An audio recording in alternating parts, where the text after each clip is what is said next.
வணக்கம் friends. TN set 2018 நடந்த paper 2 examination இந்த கொஷின் பேப்பரோட கீ என்ன அப்படிங்கிறத பார்க்கலாம். இதில் சில கொஷின்ஸ்க்கு எனக்கு ஆன்சர் வந்து டெஃபினட்டாக தெரியும். கீ இருக்குது, பட் இருந்தாலும் நமக்கு வந்து சொல்யூஷன்ஸ் வேணும். அப்படிங்கிறதுனால சில கொஷின்ஸ்க்கு நான் சொல்யூஷன்ஸ் இதிலே கொடுக்குறேன். எப்படி எந்த ப்ராப்ளம் இருக்குது, அதாவது சொல்யூஷன் எப்படி ஃபைண்ட் அவுட் பண்ணுறது, எந்த புக்கில் பார்க்குறது அப்படிங்கிறத நான் இன்ஸ்ட்ரக்ஷன் கொடுக்குறேன். அதை பார்த்துங்க. சில இது எங்கிட்டிருந்து எடுத்திருக்காங்க அப்படிங்கிறதே நமக்கு தெரியல, அதனால் பார்த்துக்குங்க. ஏன்னா வந்து டிஎன் செட் 2017 அதுக்கு முன்னாடி நடந்த 16லாம் வந்து பார்த்திங்கன்னா அந்த அது வந்து எந்த டாப்பிக்லேருந்து இம்பார்ட்டன்ஸ் கொடுத்துருக்காங்களோ அதே டாபிக்ஸை பேஸ் பண்ணி தான் வந்து பார்த்திங்கன்னா 2018 எடுத்துக்கிறாங்க. ஸோ அதனால் வந்து நம்ம அடுத்து வர இப்போ 2024லேயும் இதை பேஸ் பண்ணி 2018 இந்த மாதிரி இதை பேஸ் பண்ணி தான் அந்த கோர்ஸ் சப்ஜெக்டாக அட்வான்ஸ் சப்ஜெக்டாக அப்படிங்கிறத பேஸ் பண்ணி எடுப்பாங்க அப்படின்னு நம்புகிறோம். ஸோ அதனால் இந்த ப்ரீவியஸ் இயர் கொஷின்ஸ் எல்லாம் மறக்காமல் பார்த்துக்குங்க. ஆல்ரெடி வந்து பார்த்திங்கன்னா previous year question 2017 paper 2 and 3 PDF ஃபார்மேட்டில் நான் வந்து டெலகிராம் சேனலில் சென்ட் பண்ணியிருக்கேன். அதுக்கான லிங்க் நான் டிஸ்கிரிப்ஷன் கொடுக்க, மறக்காமல் போய் டவுன்லோட் பண்ணிக்கோங்க. கரெக்டாக இதையும் நான் முடிஞ்சால் கொடுக்குறேன், இதையும் பார்த்துக்கங்க. கரெக்டாக சரி. ஃபர்ஸ்ட் கொஸ்டின் பாருங்கள். In Simpson's rule the error estimation by having H is. அப்போ ஒன்றாவதுக்கு வந்து பார்த்திங்கன்னா option 4 is a correct one. That is 1/15 into J ஹெச்பி2 மைனஸ் ஜே ஹெச். ஆக்சுவலாக இந்த ஃபார்மேட் வந்து நான் கிட்டத்தட்ட ஒரு 5 நியூமெரிக்கல் அனலைசிஸ் புக்கை நான் தேடி பார்த்துட்டேன். எதுவுமே வந்து இந்த மாதிரி ஃபார்மேட்டில் இல்லை. அது எப்படி வந்துச்சுன்னு தெரில, பட் இருந்தாலும் ஆன்சர் இருக்குது. அதான் 4th இது கரெக்டு. ஃப்ரெண்ட்ஸ், நீங்கள் இதுக்கு முன்னாடி நம்ம இருக்கக்கூடிய அந்த 2017 16லாம் வந்து பார்த்திங்கன்னா இந்த நியூமெரிக்கல் மெத்தட்ஸில் நியூமெரிக்கல் இன்டகிரேஷன் இருக்குது பார்த்தீங்களா, டிஃப்ரென்ஷியேஷன் இன்டகிரேஷன் 2 இருக்குது. அதில் இன்டகிரேஷனில் வந்து பார்த்திங்கன்னா பெரும்பாலும் கொஷின்ஸ் கேட்குறாங்க. அந்த இன்டகிரேஷனில் சிம்சன்ஸ் 1/3 ரூலு, சிம்சன்ஸ் 3/8 ரூலு, அப்புறம் வந்து ட்ராபிசைடல் ரூல், இந்த மாதிரி ஒரு 3 ரூல் இருக்குது இன்டகிரேஷனில். இதில் வந்து பார்த்திங்கன்னா அந்த ஃபார்மில் நமக்கு ப்ராப்ளம் வந்து எப்படி கேட்குறாங்களோ இல்லையோ, கண்டிப்பாக அந்த எரர்லேருந்து எப்படியும் ஒரு கொஷின் கேட்டிருந்தாங்க. இன்னும் நீங்கள் ப்ரீவியஸ் கொஷின்ஸ் நீங்கள் செக் பண்ணி பார்த்தாலே உங்களுக்கு அண்டர்ஸ்டாண்ட் ஆகும். எரர் எஸ்டிமேஷன்லேருந்து எப்படியும் ஒரு கொஷின் கேட்டிருந்தாங்க. ஸோ அதனால் வந்து எரர் எஸ்டிமேஷன் சிம்சன் 1/3 ரூலுக்கு என்ன, 3/8 ரூலுக்கு என்ன, அப்போ வந்து ட்ராபிசைடல் ரூலுக்கு என்ன அப்படிங்கிறதெல்லாம் நான் முடிஞ்ச அளவுக்கு நம்ம வீடியோ போட பார்க்குறேன். அதை நீங்கள் பார்த்துங்க. கரெக்டாக அந்த எரர் எஸ்டிமேஷன் அதெல்லாம் ரொம்ப ரொம்ப முக்கியமான ஒன்று. அது எல்லாமே வேல்யூஸ் இருக்கும், அதை நீங்கள் பார்த்துங்க. கரெக்டாக சரி. நெக்ஸ்ட் செகண்ட் கொஸ்டின் பாருங்கள். Any 3 vectors ABC are said to be linearly dependent if அப்படிங்கிறதுங்க. Option 2 is a correct one. That is box product ABC = 0. இப்போ இன்கேஸ் வந்து பார்த்திங்கன்னா 3 வெக்டார்ஸ் ஏபிசி வந்து பார்த்திங்கன்னா லீனியர்லி இண்டிபெண்ட் அப்படின்னா ஏபிசி = 1ன்னு வரும். Otherwise ABC = 0. ஐ மீன்ஸ் அதாவது அந்த பாக்ஸ் மாதிரி கொடுக்கும் பதில் அது பாக்ஸ் ப்ராடக்ட் அப்படிமா, அதாவது பெட்டி பெருக்கம் தமிழில் நான் கிராஸ் ப்ராடக்ட் போடும் பார்த்தீங்களா, அதுதான். அது வேறு ஒன்றுமே கிடையாது. நெக்ஸ்ட் தேர்டு பாருங்கள். If del cross B = ε0 μ0 ∂E/∂t that is Maxwell's equation, then ∂by∂t of del cross b அப்படின்னு கேட்டிருக்காங்க. இது நமக்கு பார்த்தாலே தெரியுது. அந்த டெல் அப்படிங்கிற ஆப்ரேட்டர், பட் பி அப்படிங்கிறத வந்து பார்த்திங்கன்னா நம்ம சேஞ்ச் ஆகக்கூடியது. ஸோ அந்த டெல் அப்படிங்கிறது நம்ம டைம் பொறுத்து வேரி ஆகாது, ஏன்னா அது வந்து ஆல்ரெடி ஃபங்க்ஷன் ஆஃப் எக்ஸ், அதாவது பொசிஷன். பட்டு பி அப்படிங்கிறது பார்த்திங்கன்னா varying with respect to time. அதனால் வந்து பார்த்திங்கன்னா பி மட்டும் வேரி ஆகும். ஸோ அதனால் option 2 is a correct one. That is del cross ∂B/∂t. ரைட்டா சரி. நெக்ஸ்ட் கொஸ்டின் பாருங்கள். 4th. If y = 2x³ - 3x² + 3x - 10 then del cube y is அப்படிங்கிறதுக்காங்க. ஃப்ரெண்ட்ஸ், இது வந்து ஆக்சுவலாக வந்து பார்த்திங்கன்னா நியூமெரிக்கல் டிஃப்ரென்ஷியேஷனில் வரும், பட் நமக்கு அந்தளவுக்குலாம் தேவையில்லை. ஜஸ்ட்டு இந்த கிவன் ஃபங்க்ஷன் ஒய்யை வந்து நம்ம ஜஸ்ட்டு டிஃப்ரென்ஷியேட் பண்ணாலே போதுமானது. இதை நம்ம 3 டைம்ஸ் டிஃப்ரென்ஷியேட் பண்ணணும். அதாவது ஒய் ட்ரிபிள் அது வரை பண்ணோம் அப்படின்னா ஆப்ஷன் டி இஸ் சாரி 3வது வந்து கரெக்ட், அதாவது 12 அப்படிங்கிறது கரெக்டாக வரும். நீங்கள் ஒரு தடவை செக் பண்ணி பாருங்கள். நெக்ஸ்ட்டு 5th கொஸ்டின் பாருங்கள். இதில் இந்த 5th கொஸ்டினில் வந்து கொஞ்சம் அது வரல, என்னென்னு பார்த்துக்கலாம். Complex number a + ib may be represented by 2x2 matrices A, B or real அப்படின்னு கேட்டிருக்காங்க. அப்போ ஆக்சுவலாக அந்த கிவன் மேட்ரிக்ஸ் வந்து பார்த்திங்கன்னா AB -B A அப்படின்னு கிடைக்கும். அதாவது இதுக்கு என்ன மீனிங் அப்படின்னு பார்த்தீங்கன்னா mod A² + mod B² = 1 அப்படின்னு வரும். ஏன்னா இந்த ஃபார்மேட்டு தான் நமக்கு வரும். ஏன்னா வந்து இந்த A² நமக்கு கிடைக்கும், அது மாதிரி இங்கிட்ட வந்து ப்ளஸ்ன்னு கிடைக்கும். ஸோ அதனால் வந்து 1 அப்படின்னு ஈக்குவல் வரணும். அப்போ அந்த மேட்ரிக்ஸ் தான் கரெக்டான ஒன்று. அதாவது AB - B A அப்படிங்கிறது தான் கரெக்டான ஒன்று ஆப்ஷன். அப்போ அது வந்து ஃபஸ்ட்டு தான் ஒன்று. நெக்ஸ்ட் 6th கொஸ்டின் பாருங்கள். And invariant is a tensor of order அப்படிங்கிறதுங்க ஆப்ஷன் 2 இது கரெக்டு. That is 0. ஃப்ரெண்ட்ஸ் ஆக்சுவலாக வந்து பார்த்திங்கன்னா இந்த டென்சாரில் வந்து நம்ம சத்யபிரகாஷ் புக்லேயே நல்லா டீட்டெயிலாக இருக்குது, அதை நீங்கள் கோத்ரூ பண்ணிக்கோங்க. சரி, அதில் என்ன மீனிங் அப்படின்னா அந்த டென்சாரில் வந்து கோவேரியன்ட் டென்சார்னாலும் சரி கான்ட்ராவேரியண்ட்டாக இருந்தாலும் சரி அதில் வந்து பார்த்திங்கன்னா அந்த ஆர்டர் வந்து நமக்கு 0வாக இருந்துச்சு அப்படின்னு பார்த்திங்கன்னா அது வந்து ஸ்கேலார் அதாவது இன்வேரியன்ட் அப்படிமா ஸ்கேலார் அப்படின்னு. இப்போ வந்து ஒரு டென்சரோட ரேங்க் அல்லது ஆர்டர் அப்படிங்கிறது வந்து பார்த்திங்கன்னா அதாவது ரேங்க் ஆர்டர் எல்லாமே வந்து தான் பார்த்திங்கன்னா அதில் வந்து 1 அப்படின்னு இருந்துச்சுன்னு அப்படின்னு பார்த்திங்கன்னா ஒரே ஒரு இண்டிசஸ் மட்டும் இருந்துச்சு அப்படின்னா அது வந்து வெக்டார். அப்போ 2 அதுக்கு மேலே இருந்தால் தான் என்ன சொல்லணும்னா டென்சார். இப்போ 1 இருந்துச்சு அப்படின்னா அந்த இடத்துல அந்த ஒரு டென்சாரில் வந்து பார்த்திங்கன்னா ஆர்டர் அல்லது ரேங்க் வந்து பார்த்திங்கன்னா 1 இருந்துச்சு அப்படின்னா அது வந்து வெக்டார். எதுவுமே இல்லை ஆர்டர் வந்து 0வாக இருந்துச்சு அப்படின்னா invariant is nothing but scalar. இதெல்லாம் இம்பார்ட்டண்டான பாயிண்ட் நோட் பண்ணிக்கோங்க. நெக்ஸ்ட் 7th பாருங்க. If one of the generalized coordinates is polar angle theta, then dou h by dou theta represents அப்படிங்கிறதுங்க. அப்போ ஆப்ஷன் 7th வந்து option 4 torque is correct one. ஏன் அப்படின்ற torque அப்படின்னு சொல்லி பார்த்தீங்கன்னா இப்போ நம்ம டோ ஹெச் பை டோ கியூகே அப்படின்னு வச்சுக்கோங்களேன், அது வந்து பொசிஷன் கியூகே அப்படிங்கிறது position coordinate, that means generalized coordinates. அப்படி இருந்துச்சு அப்படின்னா வந்து நமக்கு ஃபோர்ஸ் அப்படின்னு நமக்கு கிடைக்கும். அப்போ இன் கேஸ் ஆஃப் நமக்கு ஆங்கிள் இம்ப்ளிமெண்ட் ஆகுது polar coordinates, spherical polar coordinates, இந்த மாதிரி கோஆர்டினேட்ஸ் அனதர் உள்ளே வரும்போது என்ன பார்த்தீங்கன்னா அது ஆங்கிளுக்கு போயிடும். அப்போ ஆங்குலர்ஸ் வந்துச்சு அப்படின்னாலே என்ன பார்த்தீங்கன்னா டார்க்கு தான் வரும். ஸோ அதனால் அதே மாதிரி வந்து பார்த்திங்கன்னா மொமெண்டம் அப்படிங்கிறது இந்த இப்போ நம்ம மொமெண்டம் எப்படி ரெப்ரசென்ட் பண்ணுறோம் அப்படின்னா P=mv அப்படி நம்ம ரெப்ரசென்ட் பண்ணுறோம் அப்படின்னா வந்து லீனியர் மொமெண்டமாக இருக்கும். இதே ஆங்குலர் மொமெண்டம் அப்படின்னா கிராஸ் வந்துடும். ஸோ அதனால் வந்து பார்த்திங்கன்னா எந்த கோஆர்டினேட்ஸ் யூஸ் பண்ணுறாங்க அப்படிங்கிறத நமக்கு தெளிவாக புரிஞ்சுக்கிட்டோம் அப்படின்னா ஈஸியாக அதை சூஸ் பண்ணிக்கலாம். ரைட்டா. நெக்ஸ்ட் 8th பாருங்கள். த எக்கோ நல் அப்படின்னு கேட்டிருக்காங்க. அப்போ 8th வந்து option 4th is correct one. That is ஆக்சுவலாக இது வந்து பார்த்திங்கன்னா இந்த measure of amplitude and frequency of the wave. இது வந்து ஒரு ஃபங்க்ஷன், ஆனால் இது எக்ஸாக்டாக என்ன அப்படிங்கிறது நம்மளுக்கு ஃபைண்ட் அவுட் பண்ண முடியல. நீங்கள் தெரிஞ்சால் நீங்கள் வந்து கோத்ரூ பண்ணிக்கோங்க. நெக்ஸ்ட் 9th பாருங்கள். The total power radiated by an electric dipole is. அப்போ 9th வந்து option A is correct. That is 1வது வந்து கரெக்ட். அதாவது μ0 p0 squared ω/4 divided by 12 πc. இது வந்து நம்ம புக்ஸில் இருக்குது. நம்ம அந்த கிரிஃபித் புக்னாலும் சரி, நம்ம அந்த பாக்ஸி புக்கு, இது எல்லாத்துமே வந்து நம்ம முருகேசன் புக்கில் கூட இருக்குது. இது டேரக்ட் கொஷின் தான், இதில் வந்து வேறுமே எதுவுமே இல்லை, பார்த்துங்க. ரைட்டா. ஆக்சுவலாக வந்து எலக்ட்ரிக் டைபோல் ஆசிலேஷன் ரேடியேஷன்லேருந்து கம்ப்ளீட்டாக ஒரு கொஷின் கேட்பாங்க, அதனால் நீங்கள் அதை பார்த்துக்குங்க. ரைட்டா. நெக்ஸ்ட் 10th பாருங்கள். 10th வந்து இன் பிளாஸ்மா அப்படிங்கிறதுங்க. அப்போ ஆப்ஷன் வந்து பார்த்திங்கன்னா பிளாஸ்மா அப்படிங்கிறது வந்து 2, that is μ μ0 and epsilon naught equal to epsilon naught. இதுக்கு என்ன மீனிங் அப்படின்னா பிளாஸ்மா அப்படிங்கிறது தட் இஸ் அயனைஸ்டு கேஸ். அப்போ அந்த அயனைஸ்டு கேஸில் வந்து அயனைஸ் அப்படின்னாலுமே எலக்ட்ரிசிட்டி, அதாவது ஸ்டாட்டிக் எலக்ட்ரிசிட்டி, அதாவது ஆக்சுவலி அயன்ஸ் இன்வால்வ் ஆகுதுனாலுமே என்னது எலக்ட்ரிசிட்டி இன்வால்வ் ஆகுதுன்னு, சார்ஜஸ் இன்வால்வ் ஆகுது. அப்போ சார்ஜஸ் இன்வால்வ் ஆகுதுனாலுமே என்னது எப்சிலான் நாட் வந்து, அதாவது எப்சிலான் வந்து என்னது பெர்மிட்டிவிட்டி.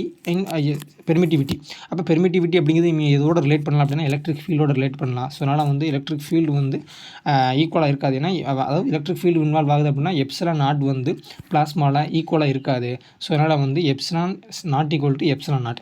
பட் இன் கேஸ் நம்ம வந்து மேக்னெட்டிக் ஃபீல்டு இன்வால்வ் ஆகுது அப்படின்னா மியூ இன்வால்வ் ஆகும், அதாவது பெர்மிபிலிட்டி இன்வால்வ் ஆகும். இப்போ பெர்மிபிலிட்டிக்கு வந்து பார்த்திங்கன்னா மேக்னெட்டிக் சப்ஸ்டன்ஸ் தான் நமக்கு வந்து இன்ட்ராக்ஷன் நடக்குமே தவிர்த்து சார்ஜுக்கு எதுக்கும் பிரச்சனை இல்லை. ஸோ அதனால் வந்து mu equal to μ0 and epsilon naught equal to epsilon naught. Next பாருங்கள்.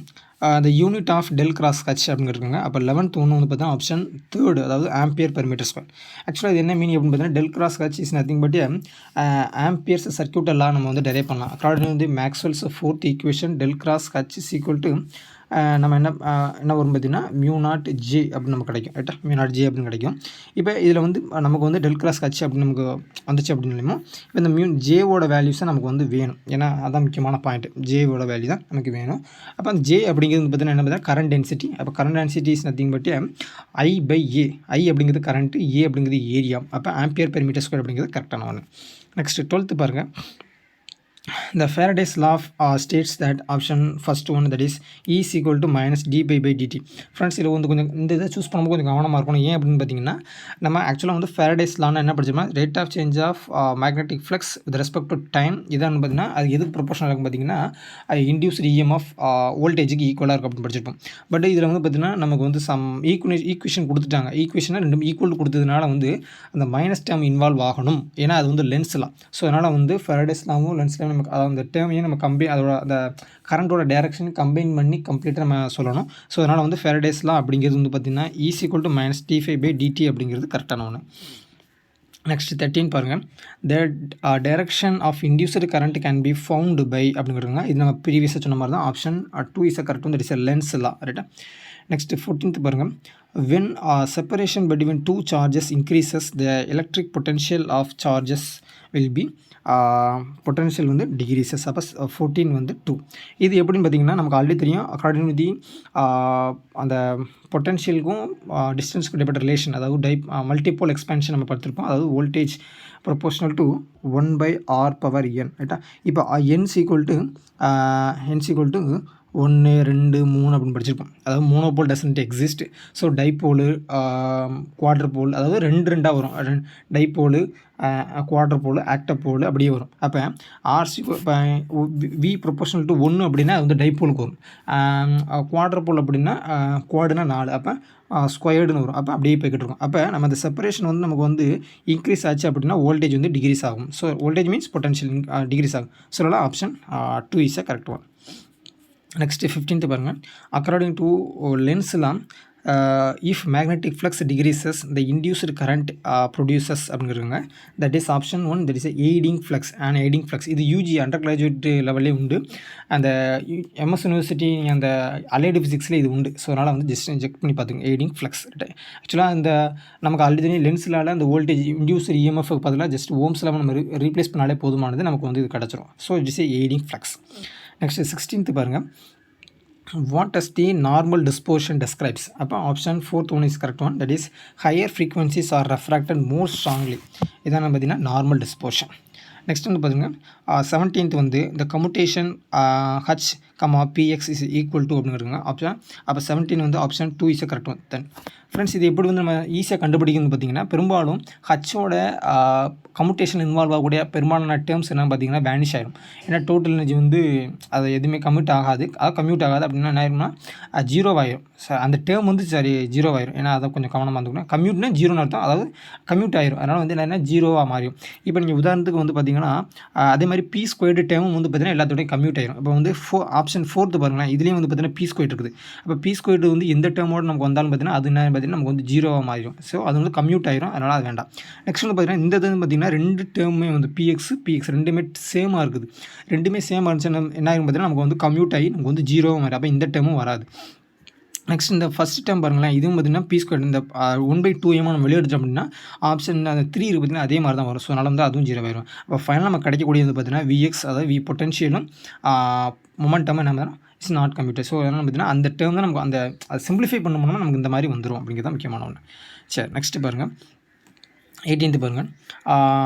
Velocity of molecules based on the Maxwell's law of distribution. 18th வந்து பார்த்தீங்கன்னா option 3 is correct one, that is less than the root mean square velocity. Friends இது வந்து பார்த்தீங்கன்னா previous TN set எக்ஸாமினேஷனில் கேட்ட question. அதாவது இது வந்து இப்போ நம்ம பார்க்கக்கூடிய 2018 கொஸ்டின். 2017 16 இதுலேயோ ஒரு கேட்ட கொஸ்டினில் இது கேட்டிருக்காங்க. ஸோ அதனால் அதை கவனமாக பார்த்துங்க. அப்போ என்ன மீனிங் பார்த்தீங்கன்னா இது எப்படி கண்டுபிடிக்கலாம் பார்த்தீங்கன்னா நமக்கு வந்து 3 வெலாசிட்டி தெரியும். அதாவது மேக்ஸ்வெல்ஸ் டிஸ்ட்ரிபியூஷன் வெலாசிட்டி வந்து பார்த்திங்கன்னா நமக்கு 3 வெலாசிட்டி தெரியும். என்னென்ன வெலாசிட்டி அப்படின்னு பார்த்தீங்கன்னா வி மீன், அதாவது மீனானது ஆவரேஜ் வெலாசிட்டி. அப்போ ஆவரேஜ் வெலாசிட்டி தான் என்னென்னு பார்த்தீங்கன்னா நடுவில் வரும். அப்போ ஆவரேஜ் வெலாசிட்டியை கம்பேர் பண்ணல என்ன பார்த்தீங்கன்னா மோஸ்ட் ப்ராபபிள் வெலாசிட்டி எப்படின்னு பார்த்தீங்கன்னா கம்மியாக இருக்கும். அப்போ இந்த மீன் வெலாசிட்டி விட எது அதிகமாக இருக்கும் பார்த்தீங்கன்னா ஆர்எம்எஸ் அதிகமாக இருக்கும், விஆர்எம்எஸ். அப்போ அந்த மோஸ்ட் ப்ராபபிள் வெலாசிட்டி தான் வந்து பார்த்திங்கன்னா மேக்ஸ்வெல்ஸ் டிஸ்ட்ரிபியூஷனில் மேக்ஸிமம் அந்த சென்டரில் போகக்கூடிய. அப்போ அந்த மேக்ஸ்வெல்ஸில் அப்படி வந்து பார்த்திங்கன்னா மோஸ்ட் ப்ராபபிள் வெலாசிட்டி தான் எனது லீஸ்ட்டாக இருக்குது. அதோட வேல்யூஸ் வந்து லீஸ்ட்டாக இருக்குது. அப்போ அந்த என்ன இருக்குது பார்த்திங்கன்னா ரூட் மீன் ஸ்கொயர் பார்த்திங்கன்னா அந்த ரூட் மீன் ஸ்கொயர் தான் இருக்குது. அப்போ ரூட் மீன் ஸ்கொயரை விட எப்படி இருக்கும் பார்த்திங்கன்னா அதிகமாக இருக்குது. அப்போ நீங்கள் வந்து பார்த்திங்கன்னா இது கிரேட்டர் தென் கிடையாது. ஏன்னா வந்து இது வந்து கம்மியாக தான் இருக்குது. ஸோ அதனால் வந்து பார்த்திங்கன்னா அப்போ option 3 is correct one. Next 19th பாருங்கள். The number of ways in which n identical boson can be distributed into 2 energy levels அப்படிங்கிறாங்க. அப்போ ஆப்ஷன் 2 இஸ் கரெக்ட் ஒன். அப்போ 19 வந்து 2. ஆனால் இது வந்து எனக்கு எப்படி வந்துச்சு அப்படிங்கிறது எக்ஸாக்டாக தெரில. நானும் ட்ரை பண்ணி பார்த்தேன், பட் காண்ட் ரைட்டா நீங்கள் பார்த்துங்க. நெக்ஸ்ட்டு 20 பாருங்கள்.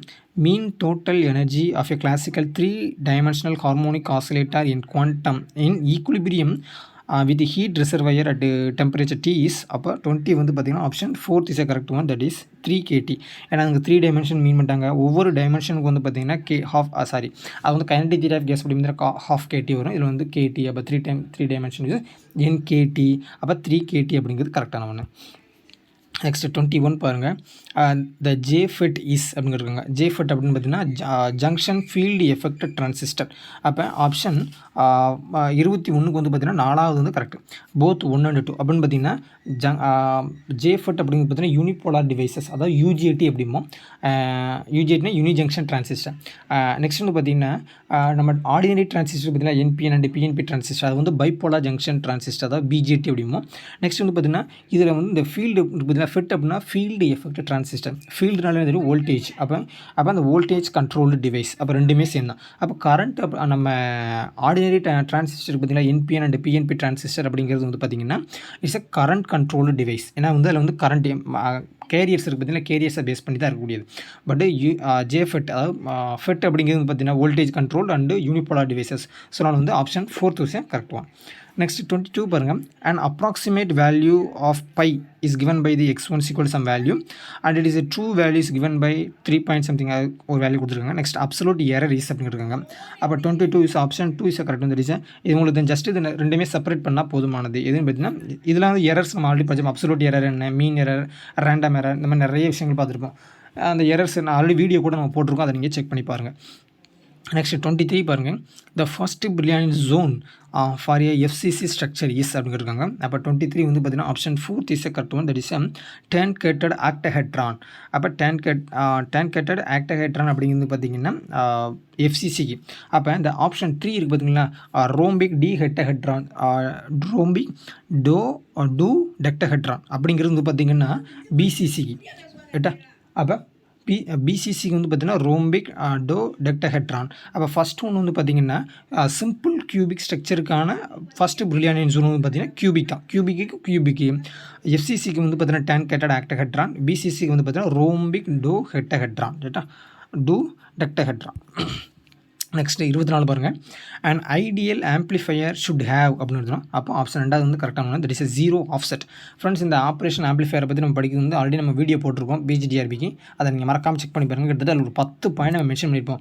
Infinite band with high input impedance, low output impedance, gain வந்து இன்ஃபினிட்டியாக இருக்கணும், அந்த மாதிரி நிறைய CMRR இருந்தால் எப்படி இருக்கணும், அந்த மாதிரி நிறைய விஷயங்கள் நம்ம சொல்லியிருப்போம். ஸோ அதெல்லாம் பார்த்துக்குங்க. நெக்ஸ்ட் 25 பாருங்கள். The spin orbit energy is observed from the precession of the spin axis of the electron. One of the points of which arises from the electromagnetic origin is called as option 3 is correct. வந்து Larmor precision. இதெல்லாம் வந்து பார்த்தீங்கன்னா நம்ம modern physics புக்கிலே இருக்குது. லார்மர் ப்ரிசிஷன்னா என்ன அப்படிங்க சொல்லியிருப்பாங்க. So அதனால் வந்து லார்மர் ப்ரிசிஷன் அப்படின்னா அட்டாமிக் ஸ்ட்ரக்சர் நமக்கு இன்வால்வ் ஆகிடும், அதை நீங்கள் பார்த்துக்கிறேன். நெக்ஸ்ட் 26 பாருங்கள். Invariance of the Lagrangian under a time displacements implies, that is option A, that is a conservation of energy. அதாவது ஒன்றாவது வந்து correct, that is a conservation of energy. எப்பயுமே வந்து பார்த்தீங்கன்னா அந்த Lagrangian invariant என்னது, total energy, conservation of energy ரைட்டா. சரி ஃப்ரெண்ட்ஸ், ரிமைனிங் கொஷின்ஸை நெக்ஸ்ட் வீடியோவில் பார்க்கலாம் ரைட்டா. மறக்காமல் இந்த நெக்ஸ்ட் வீடியோ பார்க்கணும்னா லைக், ஷேர், சப்ஸ்கிரைப் இதெல்லாம் பண்ணி வச்சுக்கோங்க. மறக்காமல் டெலகிராம் சேனல் ஜாயின் பண்ணிக்கோங்க, ரொம்ப யூஸ்ஃபுல்லாக இருக்கும் ரைட்டா. அதுவாக வந்து நம்ம பெய்டு டெஸ்ட் சீரிஸ் அனௌன்ஸ் பண்ணியிருக்கோம், அதை நீங்கள் செக் பண்ணி பாருங்கள் ரைட்டா. தேங்க்யூ.